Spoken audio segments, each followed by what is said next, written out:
Look, imagine two people, same age, same job, same income. One of them has $5,000 saved, the other has nothing. No savings, no buffer, no backup plan. Now here's the crazy part. The difference between these two people is not intelligence, it's not luck, and it's definitely not income. It's something way simpler, something most people completely ignore, and once you see it, you can't unsee it. Here's the thing, most people think saving money is about discipline. Just try harder, just spend less, just be more responsible. But if that actually worked, you wouldn't be stuck. And millions of people wouldn't be stuck either. So clearly, that's not the real problem. The real problem is this. You're trying to save money at the worst possible stage of your financial life. And no one tells you that. Part 1. The stage nobody talks about. There's a phase in your life where saving money feels almost impossible. Not difficult, not challenging, almost impossible. And that phase is what I call the zero stage. This is where you're living paycheck to paycheck. Every dollar already has a job. One small problem can reset everything. Sound familiar? Yeah. This is where most people live for years. And this is exactly why your first $5,000 feels so far away. Part 2. The real reason you can't save. It's not what you think. Look, let's break this down properly, because this is where most people get it completely wrong. 1. You're not failing. The math is. Let's say you earn $1,200 a month. Now subtract. Rent, $500. Food, $300. Transport, $150. Bills, $150. You're left with $100. That's your saving potential. Now think about that. Even if you saved every single dollar of that $100, it would take you 50 months to reach $5,000. That's over 4 years, and that's assuming nothing goes wrong.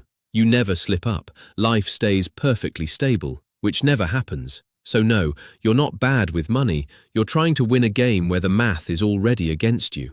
2. Your brain is designed to sabotage you. Here's what most people don't realize. Your brain doesn't care about your future.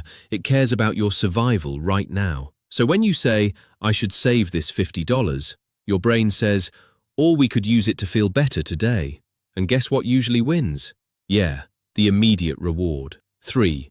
You're in a constant reset loop. This is where it gets really interesting. Have you ever noticed this pattern? You save a little money, then suddenly something breaks. An emergency comes up, prices go up, you have to help someone, and boom, back to zero. That's not bad luck, that's a cycle. And until you break that cycle, $5,000 will always feel impossible. Part 3. Why $5,000 is the turning point. Now, you might be thinking, why is $5,000 such a big deal? Why not $1,000? Why not $10,000? Here's why. Because $5,000 buys you time. Before $5,000, every problem is urgent. After $5,000, you have breathing room, and that changes everything, because it breaks the reset cycle. Remember that loop we talked about, saving to emergency to back to zero?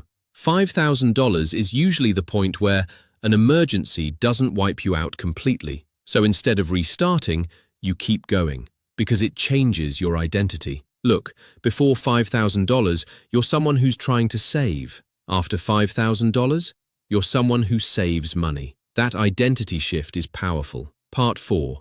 The moment everything clicks. This is where it gets really interesting, because something strange happens when you get close to $5,000. Let's say you hit $3,000. At that point, you've built consistency. You've survived setbacks. You've proven you can do it. And suddenly, saving doesn't feel impossible anymore.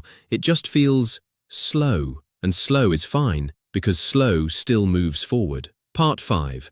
The hidden advantage nobody talks about. Here's what most people don't realize. Once you reach $5,000, you unlock advantages that make saving easier. 1. You stop making expensive mistakes. When you're broke, mistakes are costly. Late fees, cheap things breaking, emergency spending. But with $5,000, you avoid a lot of that. 2. You think long-term. Instead of asking, what can I afford today? You start asking, what makes sense over time? That shift alone saves you thousands. 3. You build momentum. Saving your first $5,000 is like pushing a car, heavy at first, almost impossible to move. But once it starts rolling, it keeps going. Part 6. How to actually reach your first $5,000. All right, let's make this practical, because this is the part that actually changes your life. Step 1.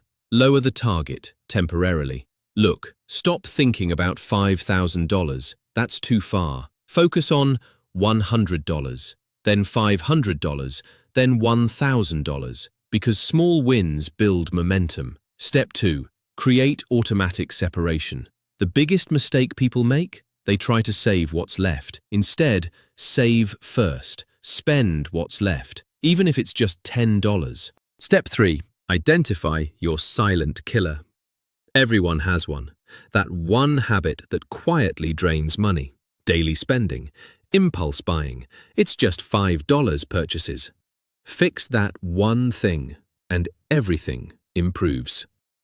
Step 4. Build a buffer before you build wealth. This is important. You're not investing yet. You're not chasing big returns. You're building protection. Because without protection, you'll always reset. Step 5. Make it visible. Track your progress, seriously, because your brain needs proof. When you see $200 to $500 to $1,000, it changes how you think. Part 7. The truth nobody wants to hear. Here's the truth. Saving your first $5,000 is boring. It's slow, it's repetitive, and for a long time, it feels like nothing is happening. But that's exactly why it works, because most people quit in that phase. They give up before momentum kicks in.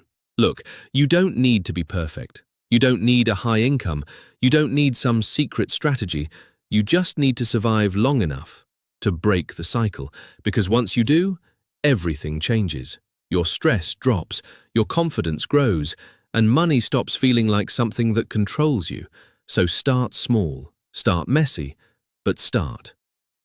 And if this video helped you, hit the like button, subscribe, and tell me in the comments, what's the most you've ever saved at one time? Because wherever you are right now, that's your starting point. And trust me, $5,000 is closer than it feels.